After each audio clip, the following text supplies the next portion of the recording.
Thank you, Martin.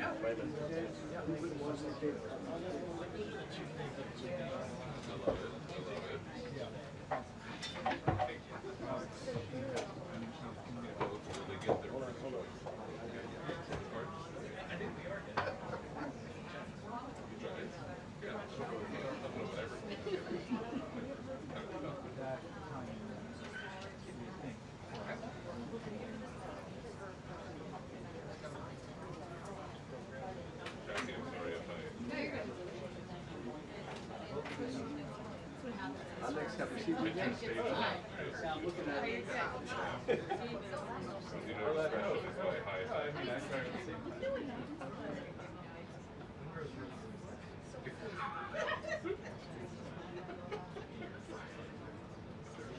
Yes, sir.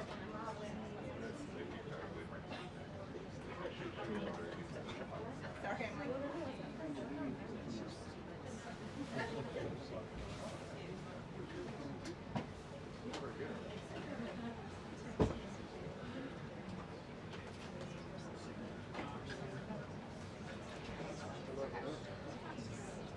You did? I told you, I sent it.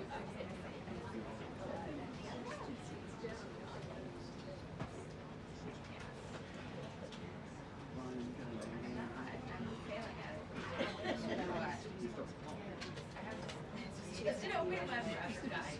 I didn't buy any of them. I haven't bought any of them yet. Here.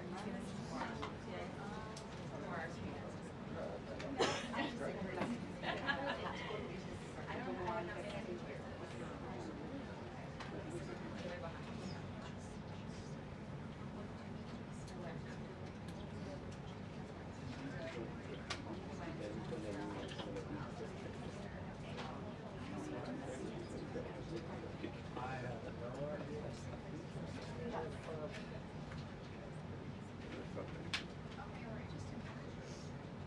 Hey, Teddy. This is the fun. Matches the best fun. See the whole circus. The whole cage is full of monkeys.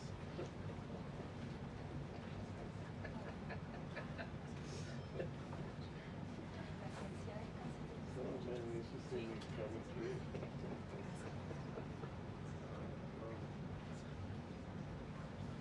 Yeah, from already. The other thing that not normally do is community, but I already did one line. Just to make sure they see me what has for, and that's it. The next, and then we call for 2 minutes.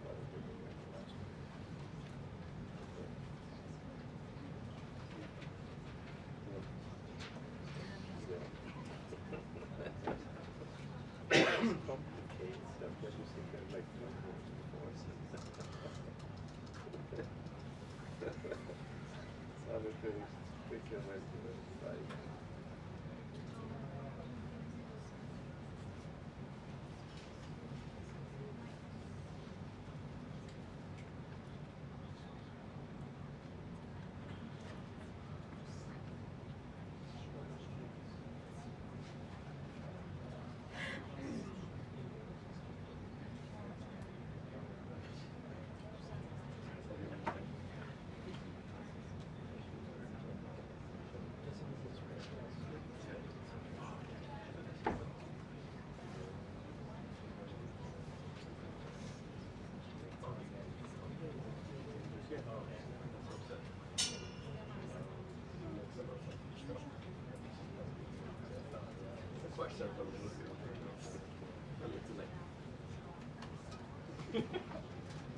You cannot make this up, thanks you. 2 minutes until the briefing. 2 minutes until the briefing. Yeah, you might need babysitting sitting here. Good. Like this.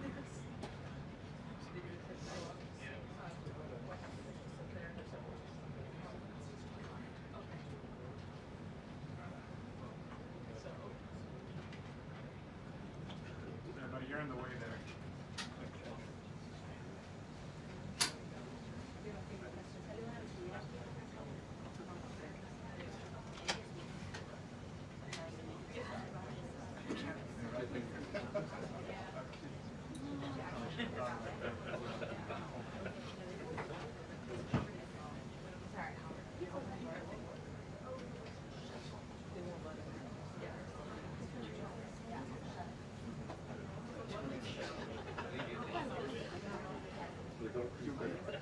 Close the door, please.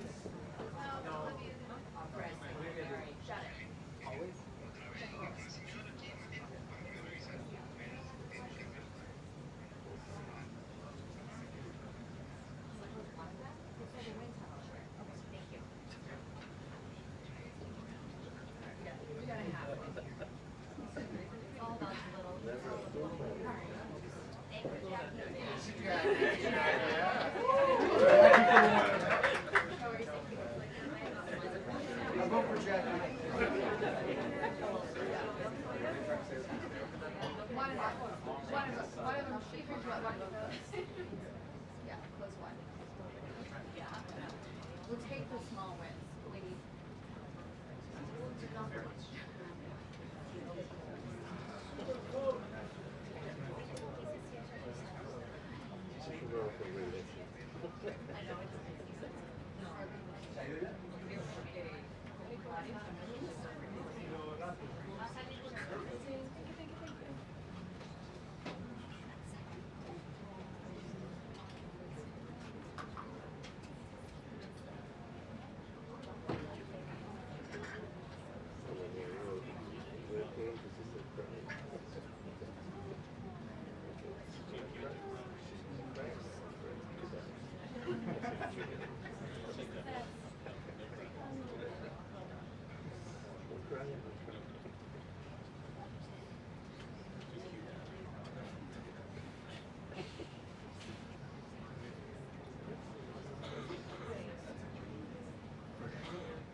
You guys close those doors. Just one.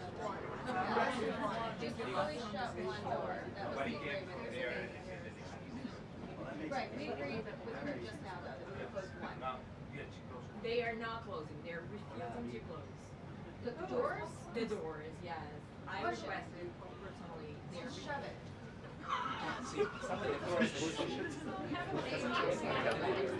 They're saying Carolina requested. I know, I understand. I talked to Olivia. We agreed to shut one of the one. They told you they did, but they said they wanted to. Baby's gonna get a call.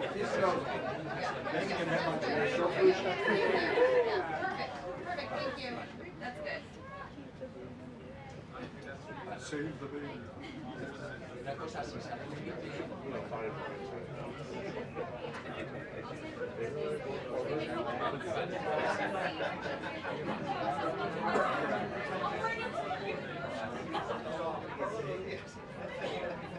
Yo siempre tengo miedo de que me ya que pase me quedo.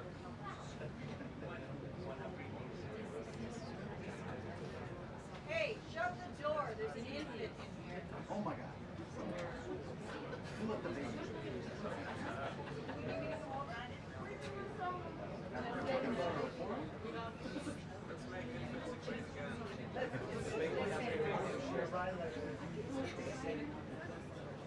Yes. Yeah. One that I have not.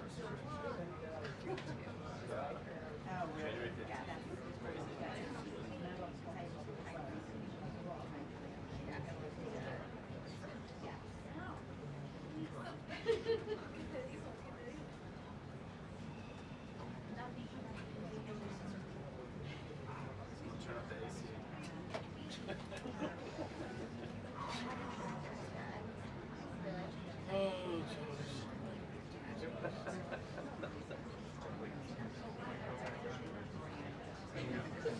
I know, I love it.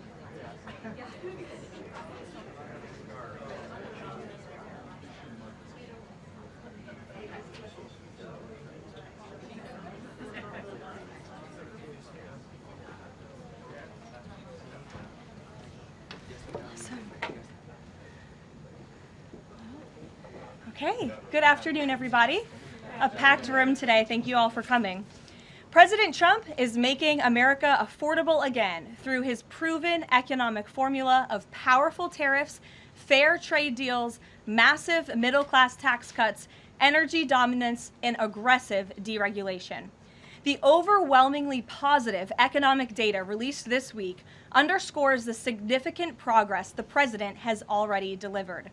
Tuesday's CPI report marked the latest confirmation that President Trump has defeated Joe Biden's inflation crisis.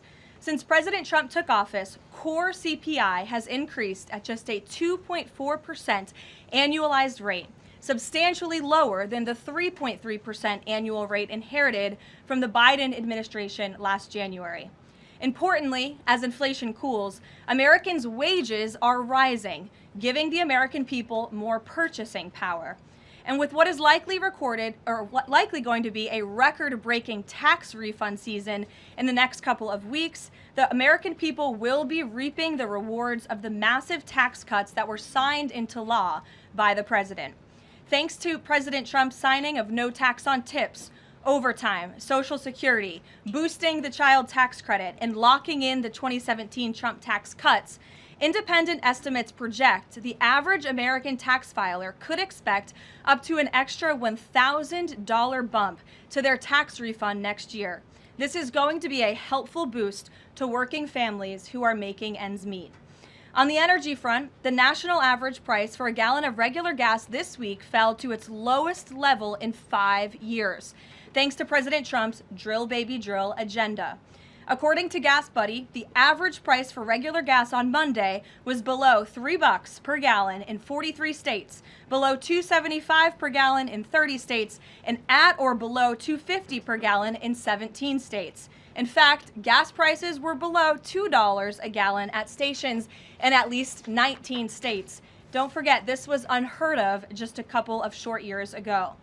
Overall, drivers are projected to spend $11 billion less at the gas pump this year than they did last year, resulting in hundreds of dollars in critical savings for the average American family.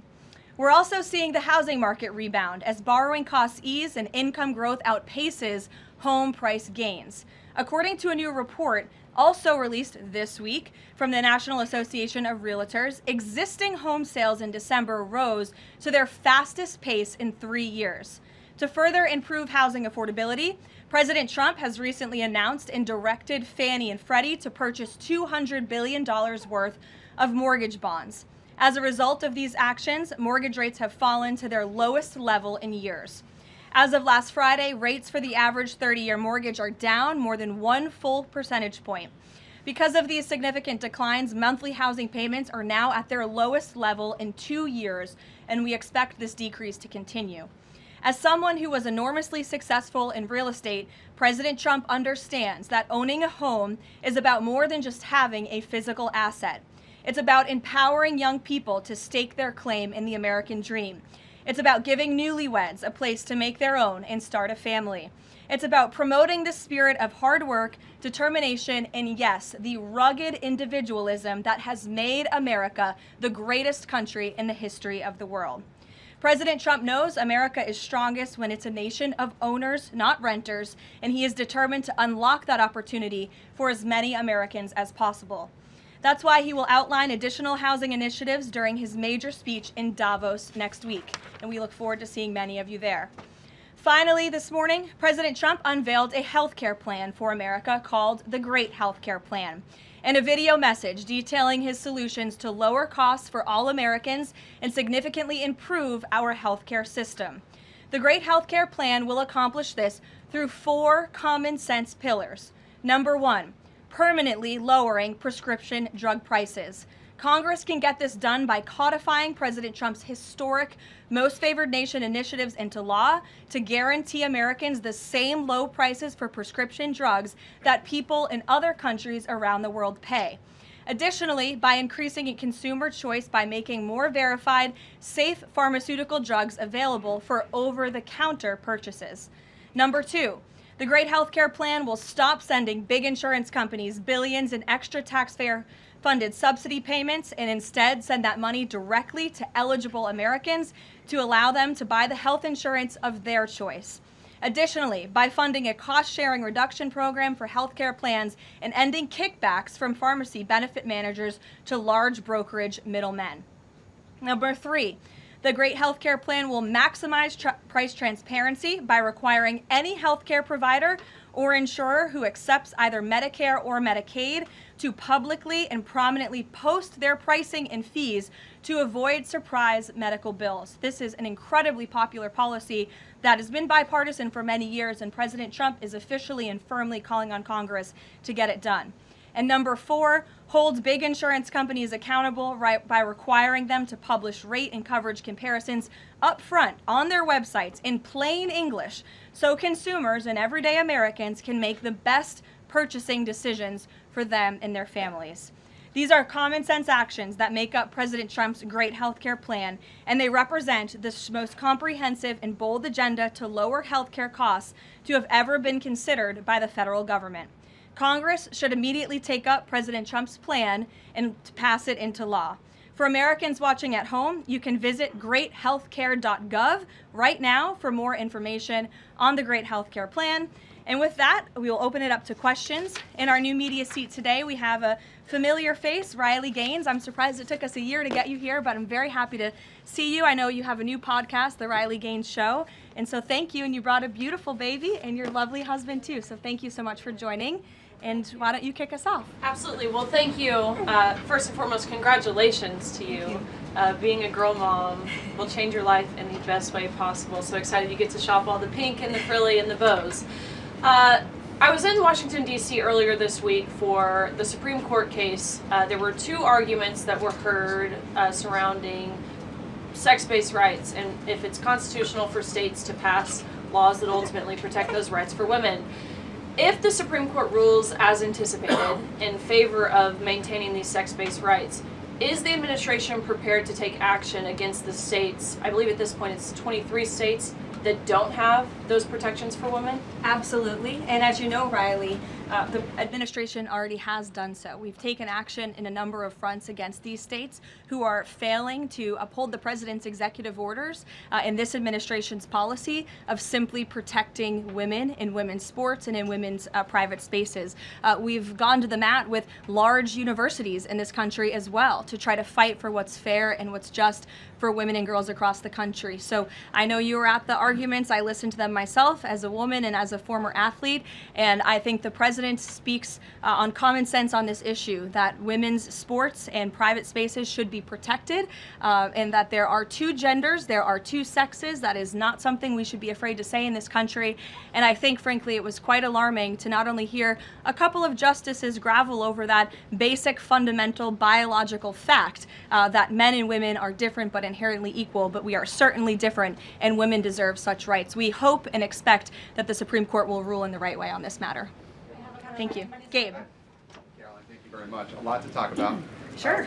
Isn't there always a lot to talk about? What can you share about the president's meeting with María Corina Machado? Is it underway? What can you share about that? And then also, the president said yesterday that Delcy Rodriguez was, quote, a terrific person. Does the president trust the remaining members of the Maduro regime? I will say, to your first question, the meeting was about to begin as I was stepping out of the Oval Office moments ago, so my understanding is that it's underway right now. I know the president was looking forward to this meeting, and he's was expecting it to be a good and positive discussion with Ms. Machado, who is really a remarkable and brave voice for many of the people of Venezuela. So the president looks forward to obviously talking to her about the realities on the ground in the country and what is taking place. As for Ms. Rodriguez, the president did speak with her directly this week. As you know, he revealed that to all of you yesterday. And Secretary Rubio and the administration have been in constant communication with Ms. Rodriguez and other members of the interim government in Venezuela. They have been extremely cooperative. They have thus far met all of the demands and requests of the United States and of the president.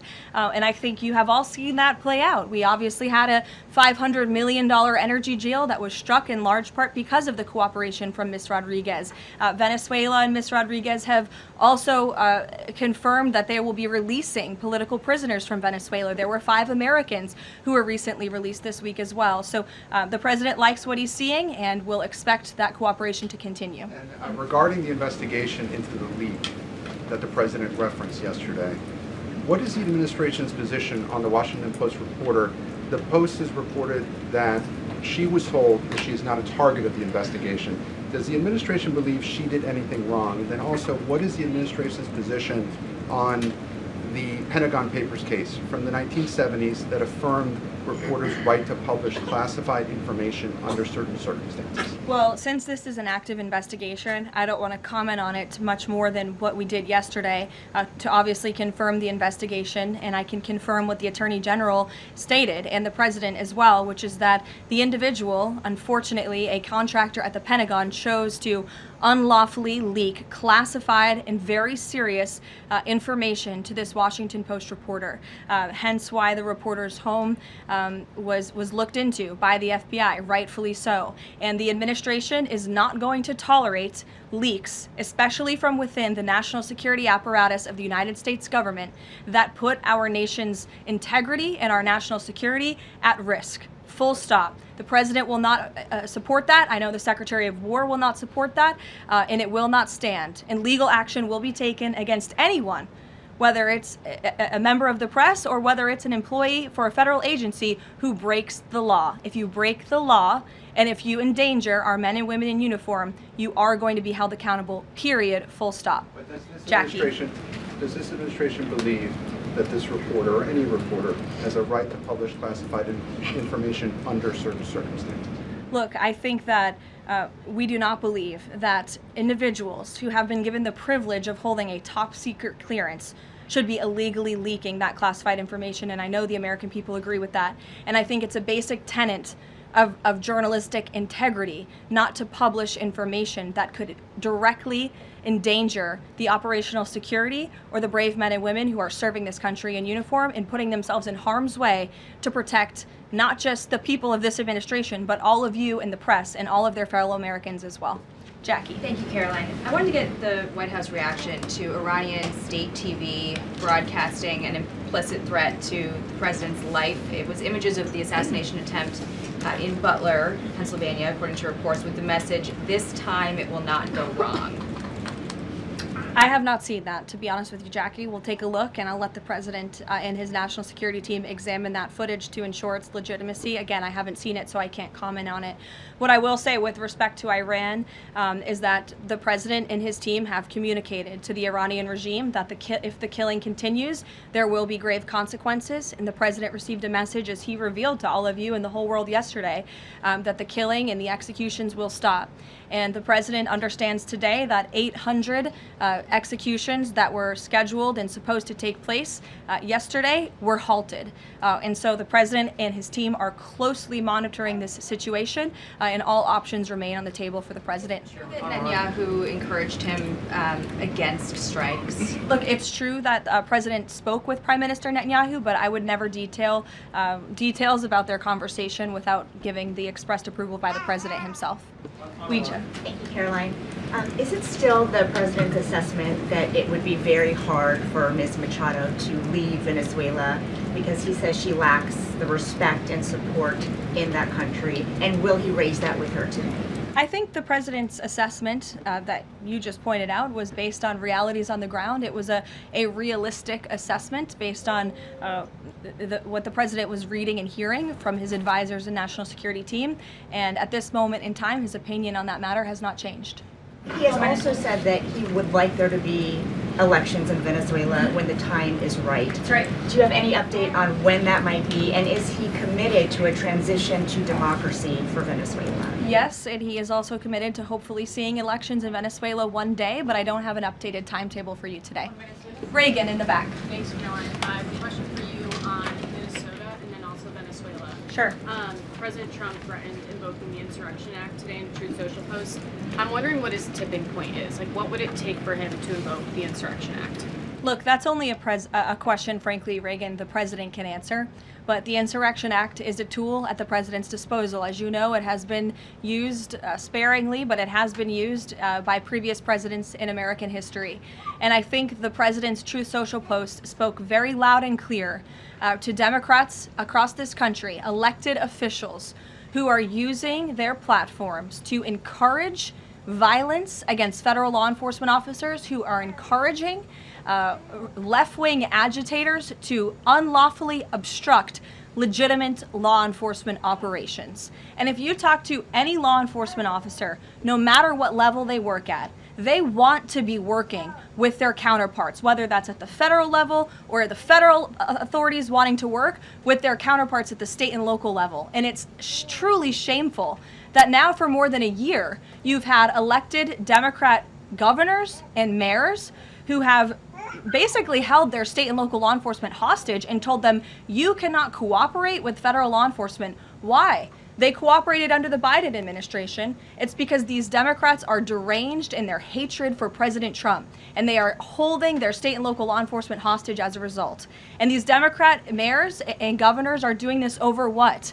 Over the lawful and legitimate law enforcement operations to remove violent criminals from the streets of Minnesota, from the streets of California, from the streets of New York, and from the streets of every state across this country. And you don't see these riots and this vandalism taking place in states like Florida. Why? Because you have a governor in that state who has empowered federal and local authorities to work together. And it's despicable what we're seeing from these Democrat politicians, especially in sanctuary states and cities across the country. Yesterday, Caroline. Go ahead, John. Oh, thank you so much. My question is, President Trump has talked twice in recent days, once at the Kennedy Center and then to Reuters again last night about canceling the election. Why is he talking about this? I believe you're referring to the president's interview at Reuters last night. I was in that interview. It was a closed-door interview. Obviously, there was not audio or video. The president was simply joking. He was saying, we're doing such a great job. We're doing everything the American people thought. Maybe we should just keep rolling. But he was speaking facetiously. And then one more. Sure. On the labor secretary. She's under investigation. Has he spoken to her about this? I don't know if the president has spoken directly to the secretary. If they have, I'm unfamiliar with that conversation, but I have spoken to the president about that report regarding the secretary. He's aware of the internal investigation and he stands by the secretary, and he thinks that she's doing a tremendous job at the Department of Labor on behalf of American workers. PBS, go ahead. You were mentioning a moment ago about working federal, state, local officials in Minneapolis. Governor Walz's office is saying today that he's trying to get a hold directly with the president. Have they spoken? And if they haven't, why haven't they spoken if there's the desire from Walz, as they're saying, to de-escalate what's happening there? I'm not sure if that's a genuine offer to speak with the president. I was with the president about 30 minutes ago and they hadn't spoken at that point. Look, the president is always willing to answer the phone when people pick up and call. When there was another tragic shooting many months ago in Governor Walz's state, he spoke directly with the governor. But I would ask that the governor stops inciting the harassment and illegal obstruction of law enforcement in his state. All ICE and federal law enforcement are trying to do are remove people like this off of the streets of Governor Walz's city in Minneapolis and of his state in Minnesota. If you look at some of the individuals in this photo, these are all illegal alien criminals who came into our country under the previous administration. This is some of the most disturbing crimes you will ever read about, and there's only a few reporters in this room who will actually talk about these individuals. This is all ICE is trying to do. They are trying to remove people like this from Governor Walz's state. And so yes, he should pick up the phone and he should say that he will cooperate with this president and with the federal government in making Minnesota safer, because that's all President Trump and his administration want to do. Mary. Thanks, Caroline. The president says he wants money to go directly to Americans so they can buy their own insurance. How exactly would this work? And can the president assure Americans that this will be enough to cover their health care costs? So this is the second principle in the president's health care plan, lowering insurance premiums specifically and ensuring that that money is going directly back to the American people and cutting the kickbacks that then raise those premiums. So this plan, once put into legislative text and passed by Congress and sent to the president's desk, will stop sending big insurance companies billions of an extra taxpayer-funded subsidy payments and instead send that money directly to eligible Americans to allow them to buy the health insurance of their choice through, you may have heard it be referred to as health savings accounts. Whether that ends up being the actual name of such accounts, we'll have to see. Again, Congress and the White House are going to work together to put this plan into action. And then secondly, the Great Healthcare Plan will fund a cost-sharing reduction program for healthcare plans, which will save taxpayers at least $36 billion and reduce the most common Obamacare plan premiums by over 10%, and that's according to the Congressional Budget Office. But 20 million Americans in recent weeks have seen their healthcare costs soar. Can he assure them that if this plan is put in place, that they will be able to cover those costs? If this plan is put in place, every single American who has health care in the United States will see lower costs as a result. They will see more transparency. All of these proposals that are within the Great Healthcare Plan are incredibly popular with the American people, and they will impact everyone, not just a small fraction of those who are within the healthcare marketplace, but every single American will continue to see their costs go down. And I will note that they already are with respect to prescription drug prices. When you look at what the president has done with most favored nations, you've seen these big pharmaceutical companies in the Oval Office saying that this president and his team were nonstop, around the clock, pressuring us and negotiating with us to lower the cost of prescription drugs for Americans. And we are already seeing that to the tune, in some cases, of more than 500%. And that Trump RX website is something that the administration will be formally launching very soon, so Americans will have access to those lower costs of drugs. Josh. Thank you. The president has called on credit card companies to lower the cap rate to 10% effective the 20th next week. If they don't do that, what's his what'll he do? What's the threat? Well, tariffs? No, I'm just kidding. The president certainly has an expectation, Josh, that the credit card companies will do this, just as he did with the pharmaceutical companies, that they will lower costs for American consumers. I don't have a specific consequence to outline for you, but certainly this is an expectation and, frankly, a demand that the president has made. Can you give us an update on the Fed? Sorry. There was some reporting from, I think, Fox Business that Rick Reeder had an interview this week scheduled. The president's indicated he's already made a selection, or at least some kind he's settling on someone. Where is he in that process, and when can we expect an announcement? Is he still doing interviews? Look, the president is in the same place as you all have been asking about this for many, many weeks. He's in a decision-making phase. There are a few people who he likes very much for this job, maybe less than that. The truth is, like with all decisions, it's a decision for the president to make. And he said to Reuters in that interview last night that he thinks he'll be finally making that decision in the next couple of weeks. So we will see. And very quickly, there's been some criticism from other governments about Grok and XAI, the Twitter AI bot, and things it's been doing to manipulate images, including whether that would violate the Take It Down Act that the First Lady has supported. We've not heard from this administration on it. Elon Musk says that they've disabled that, but I wanted to ask you whether the administration has a position and whether that's something that you will be pursuing, or whether the president has talked to Mr. Musk about that. Yes, I will talk to the Office of Science and Technology, and we will get you a firm statement and answer on exactly where the administration stands. I don't want to speak on that without speaking with the experts on it. Karoline? Yes. Just to follow up on the health care plan, one of the things in the Affordable Care Act was coverage of pre-existing conditions. Is there any discussion or inclusion on that issue in the president's plan?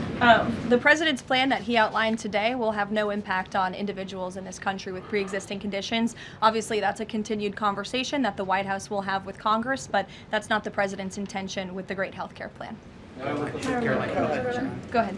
Thanks, Caroline. Two questions on Minneapolis. And then you. Go ahead. Two questions on Minneapolis, one on the ICE agent and the other on the rioting. I believe last night there were protesters or rioters that rifled through an FBI car, took weapons.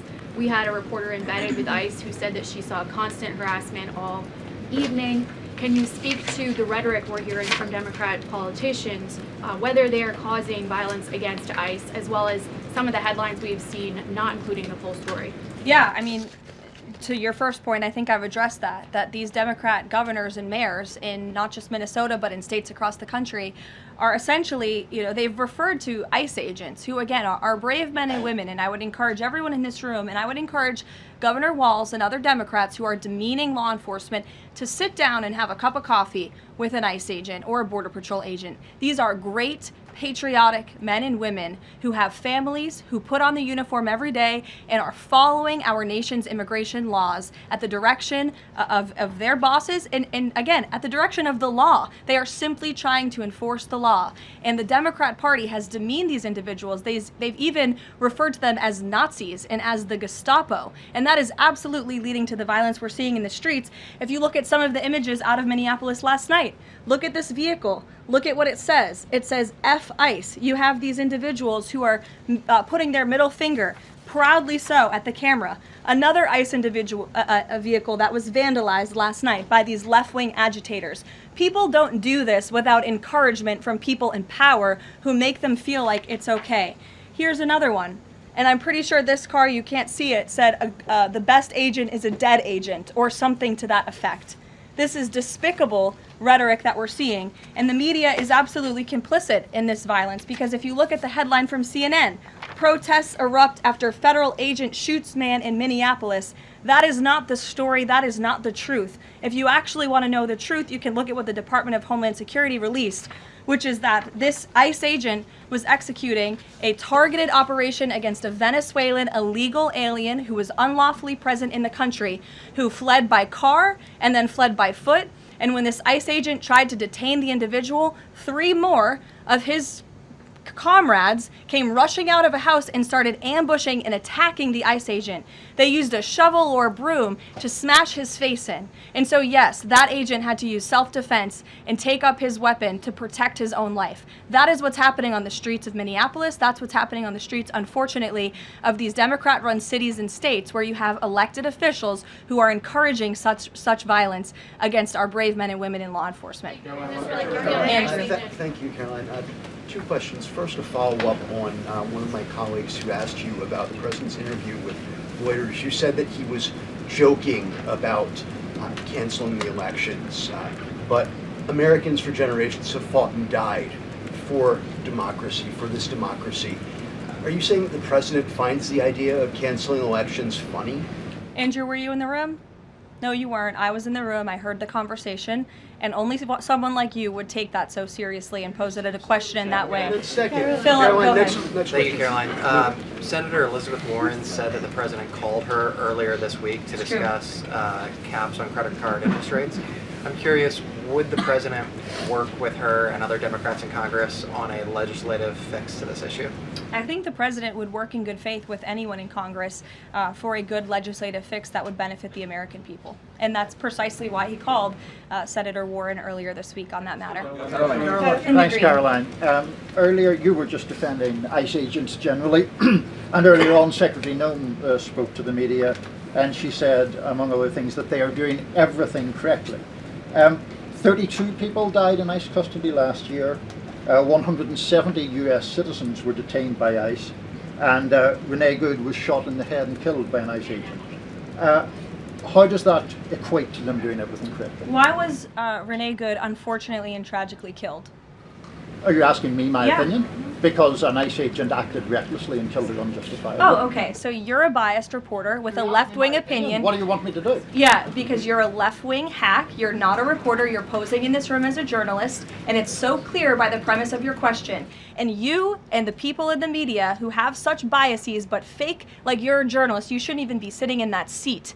But you're pretending like you're a journalist, but you're a left-wing activist. And the question that you just raised and your answer proves your bias. You should be reporting on the facts. You should be reporting on the cases. Do you have the numbers of how many American citizens were killed at the hands of illegal aliens who ICE is trying to remove from this country? I bet you don't. I bet you didn't even read up on those stories. I bet you never even read about Lake and Riley or Jocelyn Nungray or all of the innocent Americans who were killed at the hands of illegal aliens in this country. And the brave men and women of ICE are doing everything in their power to remove those heinous individuals and make our communities safer. And shame on people like you in the media who have a crooked view and have a biased view and pretend like you're a real honest journalist. Kelly. Two quick questions on Iran. I wanted to ask first, just if you can say, how close was the president to potentially launching strikes last night, and was it the Gulf states that convinced him not to do that, as some of the region there have said? Well, look, Kelly, I know there's been a lot of speculation in the media about what the president is going to do at any given moment or any given night. And I would say a lot of these stories, to be honest with you, I've been reading them, and they have been based on anonymous sources who are pretending or guessing to know the president's thinking. The truth is, only President Trump knows what he's going to do, and a very, very small team of advisors are read into his thinking on that. And as I just told you, he continues to closely monitor the situation on the ground in Iran. And as we saw yesterday, he had heard that the killings and executions would stop, and we have seen 800 people, their lives have been spared as a result of that. The president continues to closely monitor, but also keep all of his options on the table. Caroline, two separate questions. Sure. On the Machado meeting first, what is it that the president feels that he needs to hear from her or from the opposition party that he hadn't heard prior to today, or he wanted to hear in the meeting, to be able to convince him to commit to some sort of a timeline for elections? I'm not sure the president is going into such the meeting with expectations like you just laid out, Fran. I don't think he needs to hear anything from Ms. Machado. I think generally this is a meeting that the president was willing to take and willing to accept to meet Ms. Machado in person and to just have a frank and positive discussion about what's taking place in Venezuela. That's all. And on the subject of Greenland, Jeff Landry, the president's special envoy for Greenland, wasn't in the White House meeting yesterday. Can you say why that was and what exactly the role he is playing in these conversations about acquiring Greenland? Well, the Vice President and the Secretary of State were present for that meeting, and the meeting, it was a productive meeting. It was a good meeting, and in that meeting, the two sides agreed to really establish a working group of individuals who will continue to have technical talks on the acquisition of Greenland. Those talks will take place, I'm told, every 2 to 3 weeks, so this is a conversation the administration intends to keep having with the Danes and with the respected delegation from Greenland, but the president has made his priority quite clear. He wants the United States to acquire Greenland. He thinks it's in our best national security to do that. There have been multiple instances of American citizens being detained by ICE, and I'm wondering what the administration is asking the agency to do, or what steps is the administration asking the agency to take to ensure that Americans are not wrongly arrested? Obviously, ICE is focused on detaining individuals who are unlawfully present in the country. And there have been hundreds of thousands of illegal aliens who have been arrested and detained and deported from this country by ICE over the course of the last year. And that's their intention, and that is their goal. Elizabeth. Thank you, Caroline. One follow-up on Greenland. You reportedly sent troops over there. Does that change at all what the president is doing on this? And then a second question. Yesterday, in a Senate help hearing, Senator Josh Hawley repeatedly asked a doctor if men can get pregnant, and she did not directly answer that. What are your thoughts on that? Well, to your first question on Greenland, I don't think troops in Europe impact the president's decision-making process, nor does it impact his goal of the acquisition of Greenland at all.